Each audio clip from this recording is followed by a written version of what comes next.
જૂનાગઢ શહેર C division police station વિસ્તારમાં આવેલ મઢર ડેરીમાં યુવાનોને નોકરી આપવાની લાલચ આપી ખોટા સિક્કા દસ્તાવેજો બનાવી લોકો પાસેથી પૈસા પડાવીને છેતરપિંડી તથા ગુનાહિત વિશ્વાસઘાત કરતા ઈસમ અશોક ભાનજીભાઈ વાઢેર, જે પોતાના પુત્ર પ્રશાંત વાઢેર સાથે મળી અને ગુનાહિત કાવતરું કરતા હોય સી ડિવિઝન પીઆઈ શ્રી ઝાના ધ્યાને આ વિગત આવેલી. ફરિયાદી દેવલભાઈ પરજીયા આ હકીકત લઈ અને પોલીસ સ્ટેશન આવી જે ફરિયાદ આપેલી, જેમાં આ ફરિયાદીને આરોપી અશોક વાઢેરે જણાવેલું કે પોતાની નિમણૂક છે એ મઢર ડેરીમાં રિક્રુટમેન્ટ એજન્ટ તરીકે થયેલી હોય, એટલે રિક્રુટ કોઈને કરવાની હોય તો નોકરી આપવાની વાત કરતા ફરિયાદીએ છે વિશ્વાસમાં આવી અને આ એજન્ટ તરીકે આરોપીને ટુકડે ટુકડે 39,000 રૂપિયા જેટલી રકમ આપેલી.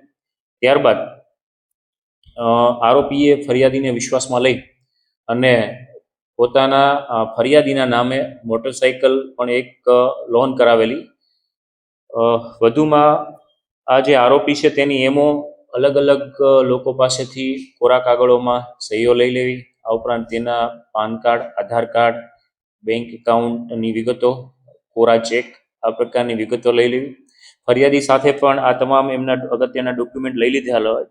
ત્યારબાદ ફરિયાદીને જ્યારે મધર ડેરીમાં નોકરી ના અપાવતા ફરિયાદી આ રૂપિયા પરત માગતા આરોપી પાસે જે કોરા ચેક પડ્યા હોય તે બાઉન્સ કરાવી અને નેગોશિયેબલ ઇન્સ્ટ્રુમેન્ટ એક્ટ મુજબ કોર્ટમાં દાવો દાખલ કરવાનો દર બતાવી ફરિયાદીને આજ દિન સુધી આ રકમ પરત નહીં આપતા સી ડિવિઝન પોલીસ સ્ટેશન ખાતે છેતરપિંડી અને વિશ્વાસઘાત અને ઠગાઈ કરવાના ઈરાદે આ ઉપરાંત દસ્તાવેજો સાથે છેડછાડ કરવા અંતર્ગત અલગ અલગ 316, 317, 336, 340, 308 અને 54 મુજબ છે એ ગુનો દાખલ કરવામાં આવેલો છે.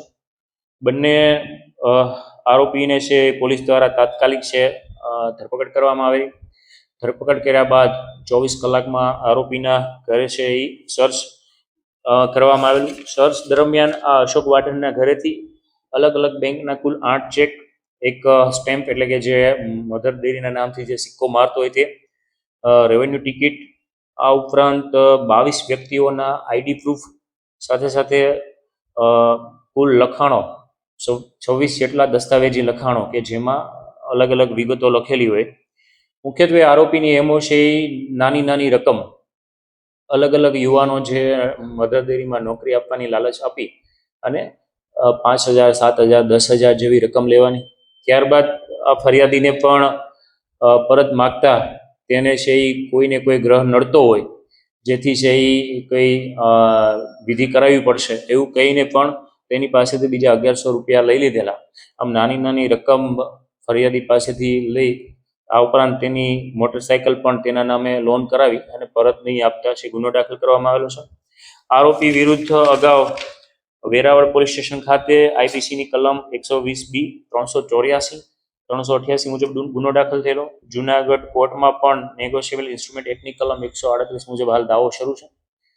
આ ઉપરાંત હું મીડિયાના માધ્યમથી પણ તમામ લોકોને અપીલ કરું છું કે આ આરોપીએ તમારા સાથે પણ જો આ પ્રકારની છેતરપિંડી કે વિશ્વાસઘાત કરેલ હોય તો સી ડિવિઝન પોલીસ સ્ટેશનનો સંપર્ક કરો. બંને બાપ દીકરો છે, અશોક ભાણજી વાઢેર અને ની ઉંમર 52 વર્ષ અને તેનો દીકરો પ્રશાંત અશોક વાઢેર, જે અમદાવાદ વચ્ચે છે સ્ટડીના કામે રહેતો હોય એવું કહી અને લોન કરાવેલ હતી.